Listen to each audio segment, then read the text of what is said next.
नगर निगम शिमला में 24 वार्डों में जीत के बाद आज कांग्रेस सरकार में उद्योग मंत्री हर्षवर्धन चौहान, शिक्षा मंत्री रोहित ठाकुर व शिमला के विधायक हरीश जनार्था ने एक संयुक्त कॉन्फ्रेंस कर शिमला की जनता का आभार जताने के लिए साथ ही विपक्ष के आरोपों पर पलटवार किया है। उद्योग मंत्री हर्षवर्धन चौहान ने कहा कि कांग्रेस की ये तीसरी जीत है। सरकार बनने के बाद ये पहला चुनाव था जिसमें लोगों ने जो जनादेश दिया है, ये पहली बार हुआ है कि इतना बड़ा जनादेश मिला है। ये सरकार के कामों पर जनता की मुहर है। पूर्व सीएम कह रहे हैं कि उनका भी वोट था लेकिन उन्होंने नहीं दिया। ये भी कहा कि किसने बनाया ये पता नहीं। मंत्री ने कहा कि इसके लिए आधार कार्ड भी चाहिए। लगातार हिमाचल प्रदेश में तीसरी जीत है। पहली मंडी उपचुनाव, लोकसभा चुनाव और 3 विधानसभा में कांग्रेस पार्टी ने 4-0 से जीत हासिल की थी। उसके बाद हिमाचल प्रदेश के विधानसभा के चुनाव हुए जिसमें कांग्रेस पार्टी को स्पष्ट बहुमत हिमाचल प्रदेश की जनता ने दिया है।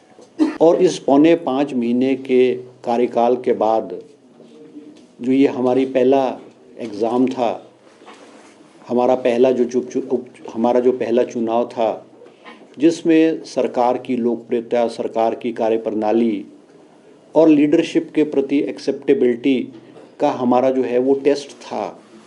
मैं मुख्यमंत्री की तरफ से, पूरी कांग्रेस पार्टी की तरफ से, कांग्रेस नेतृत्व की तरफ से नगर निगम शिमला की जनता का आभार व्यक्त करूंगा कि इन्होंने कांग्रेस पार्टी की नीतियों में, कांग्रेस पार्टी के कार्यक्रम में और कांग्रेस पार्टी के नेतृत्व में, विशेषकर सुखविंदर सिंह सुक्खू जी के नेतृत्व में जो है वो कांग्रेस पार्टी को जो जनादेश दिया है, हम दिल की गहराइयों से उनका आभार व्यक्त करते हैं। इनाम निकला और नगर निगम शिमला के चुनाव बहुत लंबे अरसे से हर 5 साल बाद होते रहे हैं, मगर इतना बड़ा जनादेश कभी भी, चाहे कांग्रेस की सरकारें रही, चाहे भारतीय जनता पार्टी की सरकारें रही, इतना बड़ा जनादेश जो है नगर निगम शिमला के लोगों ने कभी भी किसी भी पार्टी को नहीं दिया है। और उन्होंने कहा है कि ये ऑर्गेनिक जीत नहीं है।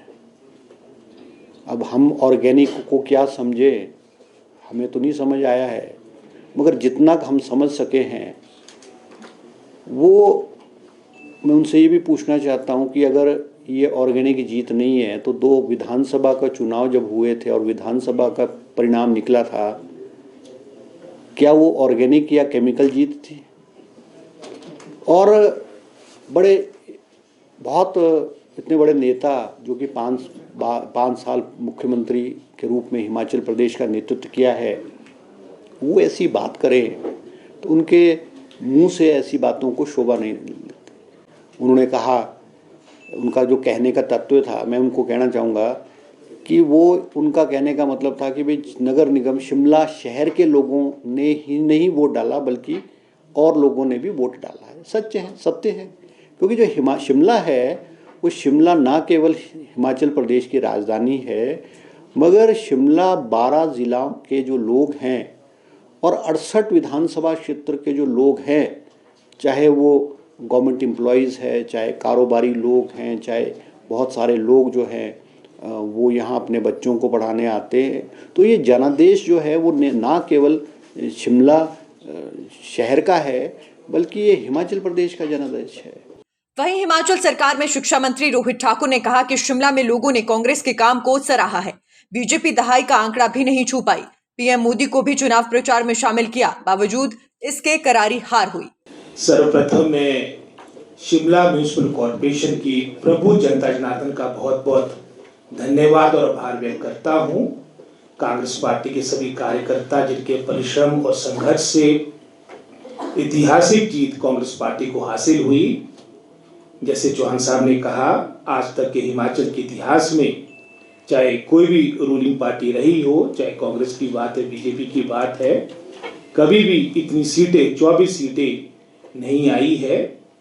और एक तरह से जो पिछले 5 महीनों में हमारी सरकार, सुखविंदर सिंह सुक्खू जी की सरकार ने जो जनहित के निर्णय लिए, जो हर वर्ग को राहत देने का एक, मैं समझता हूँ, कवायद प्रारंभ की थी, उसका ही परिणाम है कि जो ये, मैं समझता हूँ, कांग्रेस पार्टी को बहुत अच्छी जीत हासिल हुई है।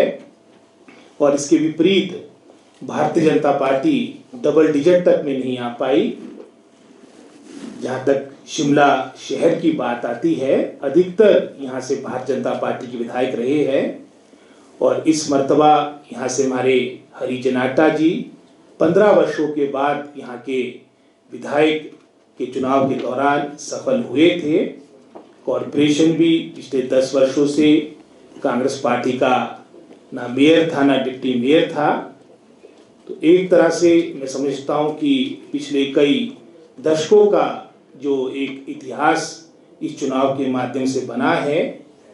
यहाँ पर बात आई हमारे प्रतिपक्ष के नेता जयराम ठाकुर जी की।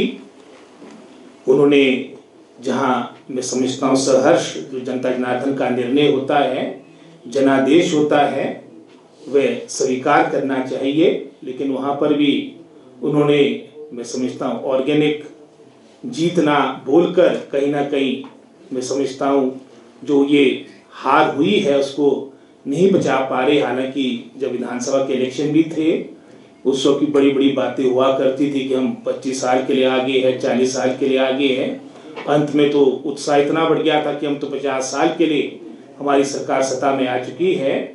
लेकिन किस तरह से मिशन रिपीट डिफीट में तब्दील हुआ वो आपके सामने है। शिमला से नीरज डोगरा की रिपोर्ट।